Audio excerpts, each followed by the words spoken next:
If you want to build a facilitating 5 in NBA 2K22, like and subscribe within the next 5 seconds. If not, I heard you'll end up making a playmaker. I wouldn't risk it. Yo YouTube, it's your boy Premier, back today with another banger. And in today's video, we're going to be going over a facilitating 5, this rare, tall, speed boosting demigod ISO build in NBA 2K22. Like the video though if you haven't already. Subscribe to the channel if you're new. We're on the grind of 15K. Make sure to turn the post notifications on so you don't miss the next banger. Now getting straight into this build. I labbed this build at every other position: point guard, shooting guard, small forward, power forward, center. You have to make this build a center to get the name facilitating 5. I looked at the power forward. I do like, if you don't care about the name, the pass first wing build at small forward is really good, and I think you get a few more badges. But if you care about the name facilitating 5, make sure to make it a center. And let's move on to the skill breakdown. For the skill breakdown, I honestly labbed this at Hall of Fame shooting, Hall of Fame playmaking. I labbed it at more shooting, less playmaking. I labbed pure playmaking, and the one that I ended up finding, and a huge shout out to Lxck 2K on YouTube. I played with my boy Badge last night, and that's where I found out about this build. It was because Badge was on his account. For the physical profile, I looked at speed vert. Didn't like speed vert because this build is already kind of slow because you have to make it as a center. So to kind of compensate for that, make sure to make it pure speed, pure acceleration. And then it's very similar to how you would make like a play shot. You need to upgrade the driving dunk, max out all the shooting pretty much. I wanted to get 20 shooting and I tried, but you don't get max defense and you don't get max playmaking. And then if you come down off the driving dunk at all, you end up losing park dunks, and park dunks are actually huge for this build. I was seeing some contact dunk animations. For max playmaking, you literally have to max out everything. For defense, max interior, defense rebounding, offensive rebounding. I tried maxing the steal and maybe doing it like this, not having perimeter D, but you don't get more attribute upgrades out of the build. So what I ended up doing is maxing perimeter D, maxing lateral quickness, and then getting a 41 steal to get my max defensive badges.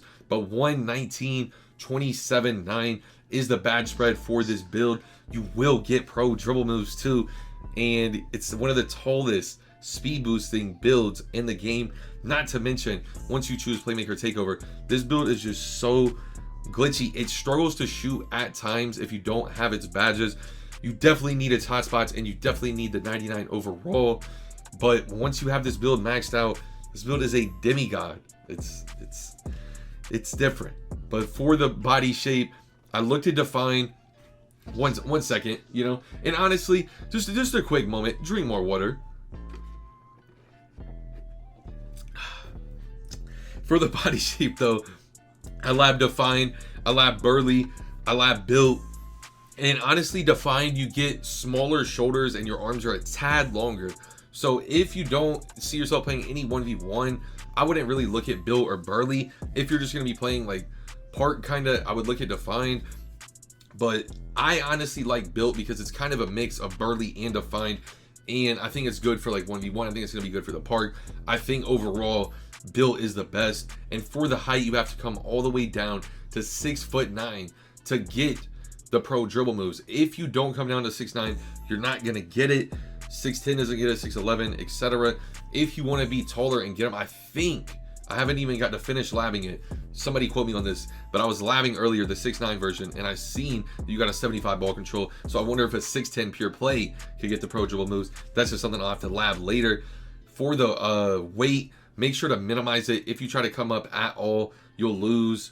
So just make sure to go 190 for the weight. You want to be as fast as possible, highest vert as possible, highest speed, highest acceleration. For the arms, this is a debate between 90 and 91. I sat here and labbed it, and honestly, I think I'm going to end up going max just so I can have 81. That's going to be an 85 defensive rebound, 80 block at 99 overall. Low-key slept on. This build can honestly bang with a center at that point, and the 3 ball is going to be valid. 75 3 ball at 99. You're going to get the 70 ball control, so you get the pro dribble moves. Further driving dunk, you're going to have a 70 at 99 overall as well, so you get the park dunk packages, and that's going to be a huge part of this build. But for the takeover, I looked at post take, don't do post take. Please, just don't. The only two real takeovers, in my opinion, you need to look at is play or sharp take. If you're worried about shooting the ball, go sharp take. If you aren't worried about that at all, go play take. The only other one I would consider, I wouldn't consider post. Rim is not bad if you're going to be playing a lot of 1v1, especially because, you know, you get a stop. Especially if you have rim protector on gold, you'll get a huge boost to your takeover, and you could get takeover really fast like that on the 1v1 court. But for the best version of this build, I think play take is needed to kind of compensate for how tall you are. And you have built a facilitating 5, similar to Vukovic, similar to Bam Adebayo. This build is a demigod. I got to run with my boy Badge last night. He was on Zach's account, and this build, I might have to make it. Get this video to at least 100 likes, and I'll get this build to 99 overall. Bring it out to the park. Bring it to the stage. This build is a demon. It's one of the tallest speed boosting builds in the game, and here are the best badges for it. Bronze Limitless Takeoff. Only the bronze badges I would consider. Maybe bronze Slithery, maybe bronze Posterizer. These shooting badges are so needed. When I played last night with Badge, he did not have all of his shooting badges yet on that build, and it did struggle. But I do see the potential. A 75 3 ball and 19 shooting badges. Man's only had like 4 last night. 19 shooting badges. You will definitely be able to shoot the ball. Lucky 7, gold blinders, gold deadeye, gold hot zone hunter, gold sniper, gold stop and pop. You could even mess around with it. Maybe do like a bronze lucky 7, gold green machine. You could even come down off green machine as well. Maybe do bronze clutch shooter. You have a ton of different options there with your shooting badges. It honestly feels like you might even have too many shooting badges. 19 might be too much. Might be able to play around with that badge spread. If only you could get if only you could get finishing badges without having to sacrifice so much on this build. That would be so key. For the playmaking though, Hall of Fame bullet, Hall of Fame handles for days, Hall of Fame quick first step, Hall of Fame unpuggable, Hall of Fame tight handles, Hall of Fame hyperdrive. Honestly, if you're not going to run Hall of Fame Space Creator, run bronze bailout, bronze glue hands, and bronze dimer for this build. And then for these defensive badges, this is actually so key. Bronze chase down, bronze ball stripper are 2 mandatory badges. Everything else is up to you. I'm gonna do like silver intimidator, probably silver clamps, gold rebound chaser when I play park. If I was to play the 1v1 court, I would want to do gold post lockdown, probably bronze rim protector here. But I would just flip-flop between that badge setup for 1v1 versus playing 2s and 3s. For the 2s and 3s, I think, you know, even a bronze rim protector, bronze intimidator there is good as well. But that's all for this build video. Let me know what you think of the build down below in the comment section. Like the video if you haven't already. If you're loyal, if you watch this all the way through, vouch. And let me know what NBA player this reminds you of down below in the comment section. But turn the post notifications on if you haven't already. Subscribe to the channel. It's your boy Premier. I'm out, man. Peace. It's getting hard to keep composure. They keep trying me. I came from nothing, now they bumping my songs overseas. I remember when I first started.